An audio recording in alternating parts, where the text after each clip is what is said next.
આમ જુઓ ને તો બધા જ પરિવારોમાં સમસ્યા છે. તમે કદાચ આ વાત સાંભળી હશે કે એક સાસુમાં મંદિરથી આવતા હતા, એને સામે એક ભિક્ષુક મળ્યો ગલીના નાકે. એટલે સાસુમાએ કીધું કે કેમ તારું પાત્ર ખાલી છે ભાઈ, કંઈ નથી? તો કે આજે ના પાડી ભાભીએ કે ઘરમાં કંઈ નથી. અચ્છા, ચાલ મારી સાથે. એને લઈને આખી ગલી ક્રોસ કરીને, મોહલ્લો ક્રોસ કરીને છેક છેલ્લે ઘર ત્યાં લઈ ગઈ. ને પછી સાસુમાએ કીધું ઊભો રહે, હું આવું. અંદર ગયા, પાછા આવ્યા અને કે જા કંઈ નથી. પેલો ભિક્ષુક ચીડાઈ ગયો કે અરે તો આટલા તડકામાં મને અહીંયા પાછો શું કામ લાવ્યા?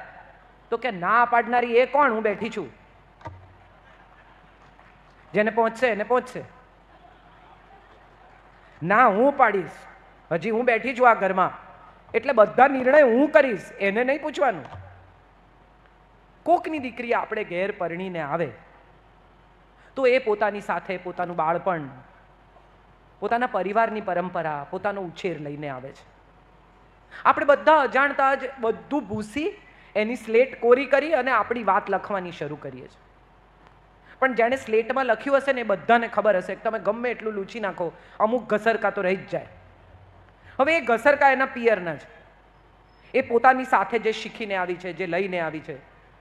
તમે મોબાઈલ નવો ખરીદ્યો હોય ને તો તમને 2 મોબાઈલ બાજુમાં મૂકીને બ્લૂટૂથ ઓન કરી આપે અને એમ કે જ્યાં સુધી આ ફોનનો ડેટા આ ફોનમાં ટ્રાન્સફર ના થાય ને ત્યાં સુધી વચ્ચે બટનો ના દબાવતા, નહીં તો હેંગ થઈ જશે. હા કે ના? હવે આ 2 ફોન બાજુમાં મૂક્યા હોય અને આ ફોનનો ડેટા આમાં ટ્રાન્સફર થતો હોય, એ પોતાને ઘેરથી જે ડેટા લઈને આવી છે એ તમારા ઘરમાં ટ્રાન્સફર કરે ત્યાં સુધી તો રાહ જુઓ. બટન દબાવવાના ચાલુ કરીને એને હેંગ ના કરી દો. પછી હેંગ થઈ જાય એટલે સમસ્યા શરૂ થાય. તમે તો બધા પાટીદારો છો, ખેડૂત. તમને બધાને ખબર છે કે એક છોડને એક માટીમાંથી કાઢીને બીજી માટીમાં રોપવો હોય તો થોડી માટી ભેગી લઈ જવી પડે. આમ સોઈ ઝટકીને એના મૂળ સાથે રોપો તો મરી જાય. હા કે ના? તો એ પોતાને ઘેરથી થોડી માટી લાવી છે, એ માટી સાથે એને રોપો એટલે તમારા ઘરની માટીમાં એ માટી ભળે ને ત્યાં સુધી એને એના ઘરની માટી મદદ કરશે ટકી જવામાં. આવું આપણે કરતા? ગઈકાલ સુધી જે કરતી હતી એ ભલે કરે, અમારા ઘરમાં આવું ચાલશે અને નહીં ચાલે ત્યાંથી પહેલી લડાઈ શરૂ થઈ જાય. તમારું ઘર ને અમારું ઘર, આપણું ક્યાં ગયું? એનું પિયરનું ઘર એ તમારું ઘર ને આ અમારું ઘર, તો એનું બિચારીનું આપણું ઘર ક્યાં ગયું? કોઈ સાસુ એમ કે છે કે બેટા આપણા ઘરમાં આમ કરવાનું, બેટા આપણા પરિવારમાં આમ કરવાનું. એને ઘેર એને ટિંડોળા ગોળ સમારીને ખાધા હોય 20-22 વર્ષ સુધી. અહીંયા આવે ને બિચારી કે લાવ હું શાક સમારી આપું, અને ટિંડોળા ગોળ સમારે તો પછી જુઓ મજા સાસુમાં જે ધમકાવે. કોઈ દી કોઈ ટિંડોળા ગોળ સમારે? અરે બધાએ ચાવીને જ ખાવાના છે, આખે આખા ગળવાના છે કોઈ? અને તોય ઊભા ટિંડોળા સમારવાના. હા ભલે તમારા ઘરમાં એમ પરંપરા હોય તો એને ધીમેથી કહો કે બેટા આપણે ઘેર છે ને ટિંડોળા ઊભા સમારે છે. અને વહુ નહીં મારે કહેવું છે કે ટિંડોળા ગોળ ચીરી નાખતા પહેલા એકવાર પૂછી લેવું મમ્મી કેવી રીતે કરું? હવે આ કેવી રીતે કરું પૂછવાનો સૌથી મોટો ઈગો પ્રોબ્લેમ નવી પેઢીને છે. મને બધું આવડે છે, MBA. સમજાયું? આ બધા જેટલા MBA છે ને એ બધા કે મને બધું આવડે. એક બેન હતા, નવા લગ્ન થયા, પછી એના વરે એને કહ્યું કે પૂરણપોળી બનાવો ને, મારી મમ્મી બનાવે છે એવી. કે ભલે. હવે એને એમ થયું કે આ પૂરણપોળી કેવી રીતે બનાવવાની, મને તો આવડતી નથી. એટલે નીચે એક માજી રહેતા હતા, એને ત્યાં ગઈ ને એને પૂછ્યું કે હે માજી પૂરણપોળી કેવી રીતે બનાવવાની? તો કે પહેલાં છે ને બેટા દાળ બાફવાની. તો કે હા એ તો મને ખબર છે. પછી? તો કે પછી લોટ બાંધવાનો. તો કે હા એ મને ખબર છે. પછી? તો કે પછી જાયફળ જે તમારે બીજું નાખવું એલાયચી બધું નાખીને દાળને ઘટ્ટ કરવાની. તો કે હા એ મને આવડે છે. પછી? તો કે પછી લુવા પાડવાના, આમ કરવાનું ને પૂરણપોળી વણવાની. તો કે એ મને આવડે. પછી માજીનું મગજ ગયું બધું આવડે છે પૂછવા શું કામ આવી છે? એટલે માજીએ કીધું બસ વણીને પાણીમાં નાખી દેવાની. તને આવડે છે ને? તો કે હા એ મને આવડે છે. એ તો ગઈ પૂરણપોળી બધું જેમ બતાવ્યું તો એમ રેસીપી પ્રમાણે બનાવી, વણીને પાણીમાં નાખી દીધી. છોકરો આવ્યો, લાવ પૂરણપોળી. તો પેલી તમે રસા જેવી પૂરણપોળી. તો કે આ તે શું કર્યું? તો કે કેમ આવી જ તો બને, નીચેવાળા માજીએ શીખવ્યું. છોકરો નીચે પૂછવા ગયો તો માજી કે બધી વાતમાં કે મને આવડે તો શું શીખવે એને? શીખવાની તૈયારી ક્યારે હોય? નોટ કોરી હોય તો એમાં કંઈ લખાય, લખેલી નોટમાં કોઈ કેવી રીતે કંઈ લખે? આપણે લખેલું પાનું કેવું ફેરવી નાખીએ છીએ કે ભાઈ કોરું પાનું ગોતો તો એમાં કંઈ લખાશે. લખેલા પાનામાં કોઈ કંઈ લખી શકે છે? તો તમે તો બધું લખીને જ આવ્યા છો. નવી પેઢીના લોકો, તમને બધી ખબર જ છે, તો તમને અમે શું શીખવવાના? એની સામે મારે વૃદ્ધ અને મારી ઉંમરની સાસુઓને એ પણ કહેવું છે કે એમની પાસે પણ એક આવડત છે, નવા જમાનાની સમજ છે, વિજ્ઞાન છે, ભણતર છે, નવી દુનિયા સાથેની નવી ઓળખાણ છે. તમે વિચારો કે અનુભવ અને ટેકનોલોજી ભેગા થાય ને તો જ વિકાસ થઈ શકે. દુનિયાના કોઈ પણ દેશનો વિકાસ કેવી રીતે થાય? જૂના લોકોનો અનુભવ ને નવા લોકોની ટેકનોલોજી, એ બે ભેગા થાય તો વિકાસ થાય. હવે અનુભવ ને ટેકનોલોજી સામ સામે ઊભા રહી જાય તો શું થાય? વિનાશ. એક કે હું સાચી ને એક કે હું સાચી, અને આમાં સૌથી વધારે મરો કોનો થાય? દીકરાનો. ઘેર આવીને જો સીધો વાઈફને પૂછે કેમ છે તો કે વહુ ગેલો, અને ઘેર આવીને જો મમ્મી પાસે જાય તો કે માવડિયો. હવે એને શોધી કાઢ્યું છે સીધો આવીને ટીવી જુએ છે, બેમાંથી કોઈ પાસે જતો જ નથી. આપણે જોઈએ જ નહીં બેમાંથી કોઈ, ખાલી ખોટું સાંભળવું. મમ્મીને પૂછો કેમ છે, બહુને પૂછો કેમ છે, એના કરતાં આપણે સમાચાર જુઓ, દેશમાં શું થયું એ જાણો, ઘરમાં શું થયું છે તો હમણાં કલાકમાં ખબર પડશે.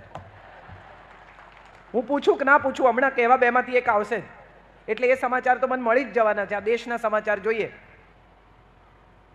એક બેન હતા, એમને બહુ એમ કે મારે વજન ઉતારવું છે. ઘરમાં કંઈ કામ કરે નહીં, જીમમાં જાય, આખો દિવસ એમાં બરબાદ કરે. 2 કલાક જીમમાં જાય, નહીં જાય, ત્યાં જાય, ડૉક્ટરોને કન્સલ્ટ કરે ને. એમાં એને એક ડૉક્ટર મળ્યા, મોટી ઉંમરના અનુભવી બેન. એમણે કહ્યું તમારે છે ને બેન કંઈ કરવાની જરૂર નથી, તમારે છે ને ડોકું હલાવવાનું, ડાબેથી જમણે, જમણેથી ડાબે, ડાબેથી જમણે, જમણેથી ડાબે, આમ. તો કે એટલું કરવાથી વજન ઉતરે? બિલકુલ ઉતરે. તો કે એવું ક્યારે ક્યારે કરવાનું એ મને કહો. તો કે ખાવાનું જુઓ ને ત્યારે.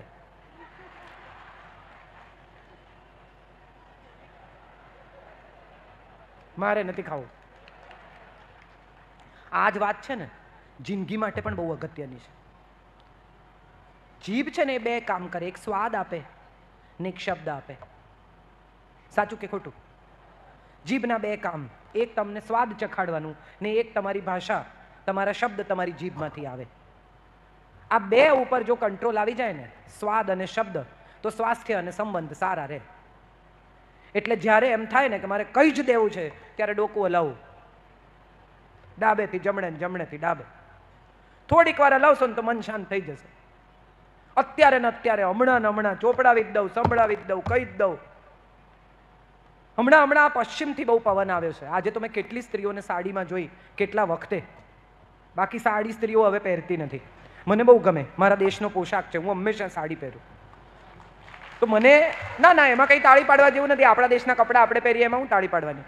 પણ મજાની વાત એ છે કે આપણે બધા આપણી પરંપરાઓ ભૂલતા જઈએ છીએ. આપણને એમ છે કે પશ્ચિમથી આ સમોવડી સ્ત્રી આવીને, સ્ત્રી સ્વાતંત્ર્ય આવ્યું ને, સ્ત્રી સશક્તિકરણ આવ્યું ને, બધું પશ્ચિમ ઇંગ્લેન્ડથી આવ્યું ને, યુરોપથી આવ્યું ને. એકચ્યુઅલી મારે તમને એક વાર્તા કહેવી છે, ગાર્ગી અને યાજ્ઞવલ્ક્યની. બહુ જ મોટા મહર્ષિ યાજ્ઞવલ્ક્ય, સૌથી જ્ઞાની. યાજ્ઞવલ્ક્યને જનક રાજા કહે છે કે હું ઉત્તમ બ્રાહ્મણનું સન્માન કરવા માંગુ છું, અને જે સૌથી જ્ઞાની હશે એને હું 1000 સોનાની ખરીવાળી ગાય, 1000 સુવર્ણ મોરો અને બીજું બધું દાન આપીશ. યાજ્ઞવલ્ક્ય કહે હું જ છું સૌથી બુદ્ધિશાળી, મારાથી વધારે જ્ઞાની તો કોઈ છે જ નહીં, લઈ લો બધું. ત્યારે 21 વર્ષની એક છોકરી, વચકનુ ઋષિની દીકરી, એ આવી અને એણે કહ્યું કે તમે કેવી રીતે નક્કી કરી લીધું કે તમે સૌથી જ્ઞાની છો? મારા પ્રશ્નોના જવાબ આપો. આ દેશની પરંપરા, આ દેશનું સ્ત્રી સન્માન એ છે કે આટલા મોટા જ્ઞાની ઋષિ પેલી 21 વર્ષની છોકરીના સવાલોના જવાબ આપે છે, અને એ નમ્રતાથી જવાબ આપે છે. ઉપનિષદમાં ગાર્ગી અને યાજ્ઞવલ્ક્યનો સંવાદ એ ઉત્તમ સંવાદ છે, જેમાં જ્ઞાન તમને ભરી ભરીને મળે છે. ગાર્ગી એને પ્રશ્નો પૂછે છે અને યાજ્ઞવલ્ક્ય એના જવાબ આપે છે, જેમાં આખા જીવનનું દર્શન છે. 21 વર્ષની છોકરી. બીજી એક કથા, મહાન ગણિતાચાર્ય, જ્યોતિષાચાર્ય, એની દીકરીનું ભવિષ્ય જુએ છે. એમાં લખ્યું છે કે વૈધવ્ય યોગ છે. હવે દીકરી પોતાની જે આખી દુનિયાની કુંડળીઓ મેળવે એની પોતાની દીકરીના કુંડળીમાં વૈધવ્ય યોગ છે. એ નક્કી કરે છે કે આપણે એવું મુહૂર્ત કાઢવું, લક્ષ્મીનારાયણના લગ્ન થયા એવું કે આમાં કોઈ દિવસ બે જણા છૂટે જ નહીં. શિવ પાર્વતીના વિવાહ જેવું મુહૂર્ત. કેટલીય મહેનત કરીને એવું મુહૂર્ત ગોઠવે છે. ગ્રહો ઉત્તમ સ્થિતિમાં હોય એવી ક્ષણ ગોતે છે. અને ત્યારે તો ઘડિયાળો પાણી ભરાય એટલે એક ઘડી થાય. વાડકીમાં નાનકડું કાણું હોય, એ કાણું ભરાતું જાય અને આખી વાડકી ભરાઈ જાય એટલે અમુક ઘડીનો સમય પસાર થયો. હવે લગ્નની તૈયારી છે, બ્રાહ્મણનો દીકરો ગોત્યો છે, સરસ જાન આવવાની તૈયારીમાં છે, સુંદર તૈયાર થઈ છે એની દીકરી લીલાવતી. અને એ આમ જોવા જાય છે, વાંકી વળીને જોવા જાય છે કે પાણી ભરાયું કે નહીં. લગ્નોત્સુક કન્યા છે, યુવાન છે, અને નીચે જોવા જાય છે. એમાં એની ચૂંક વાડકીમાં પડી જાય છે અને વાડકી વહેલી ભરાઈ જાય છે. કારણ કે ચૂંકનું વજન આવે છે વાડકીમાં, એટલે ધાર્યા કરતા વાડકી વહેલી ભરાઈ જાય છે. ખોટા મુહૂર્તમાં લગ્ન થાય છે. લીલાવતીના વૈધવ્યનો યોગ હતો, એને વૈધવ્ય આવે છે. હવે આખો સમાજ એની પાછળ છે કે વિધવાના તો પુનર્વિવાહ થાય નહીં. આ તો સદીઓ જૂની કથા છે. તો વિધવાના પુનર્વિવાહ ન થાય તો શું કરવું? અને ત્યારે પંડિત ભાસ્કરાચાર્ય પોતાની દીકરીને ગણિત ભણાવે છે. આજે આપણે જે વૈદિક ગણિતમાં ક્લાસમાં છોકરાઓને મોકલીએ છીએ ને, એ લીલાવતીનું ગણિત છે.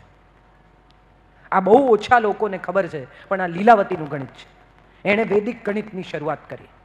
આવી તો કેટલી કથાઓ છે. આપણા દેશમાં સ્ત્રી સન્માન હંમેશા હતું જ, છે જ, રહ્યું જ છે. તમને બધી બહેનો જે પીડિત, શોષિત, દુઃખી, પોતાની જાતને માનતી હોય, એ બધીને મારે પ્રશ્ન પૂછવો છે કે ઘરમાં પૈસા લઈને આવે તો કોના હાથમાં આપે? 4-5 લાખ રૂપિયા, 10 લાખ રૂપિયા લઈને આવે તો કોને આપે? કોને આપે? બોલો બોલો.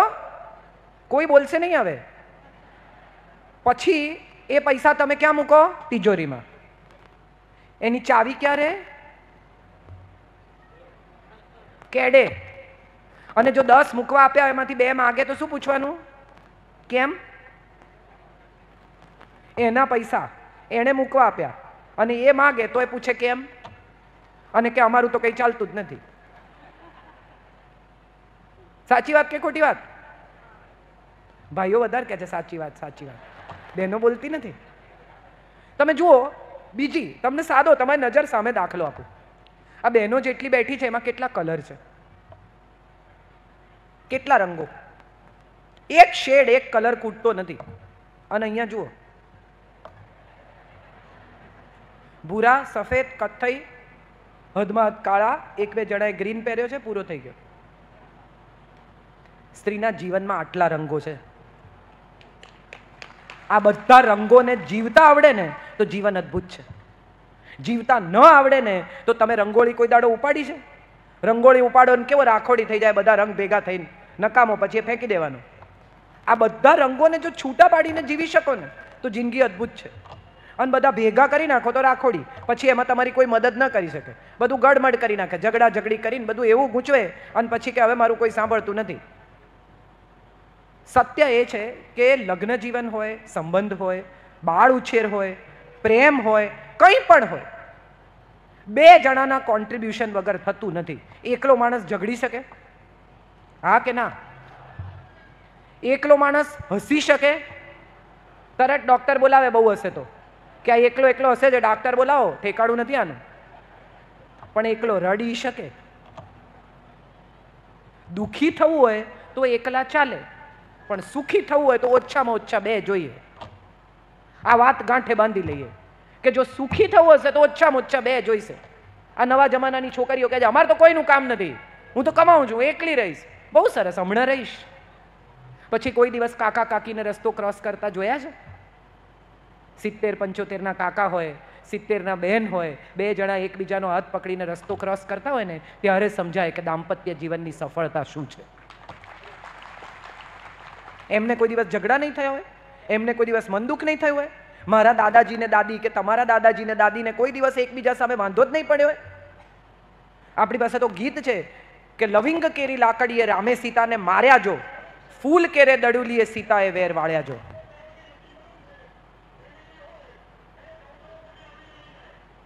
જવું છે કોઈને?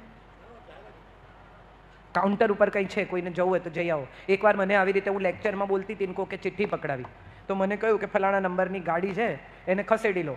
એક વાર, બે વાર, 3 વાર મેં વાંચ્યું, ફલાણા નંબરની ગાડી છે એને ખસેડી લો, ફલાણા નંબરની ગાડી છે એને ખસેડી લો. પછી મને સમજાયું કે મારો જ ગાડીનો નંબર છે. એટલે કોઈ વાર એવું થઈ જાય કે આપણને ખબર જ ન હોય. મારી જ ગાડીનો નંબર હું 3 વાર અનાઉન્સ કર્યો મેં કે કોકની ગાડી પડી છે ખસેડી લો, કોકની ગાડી પડી છે ખસેડી લો. જિંદગી આવી છે, આપણને પોતાને જ નથી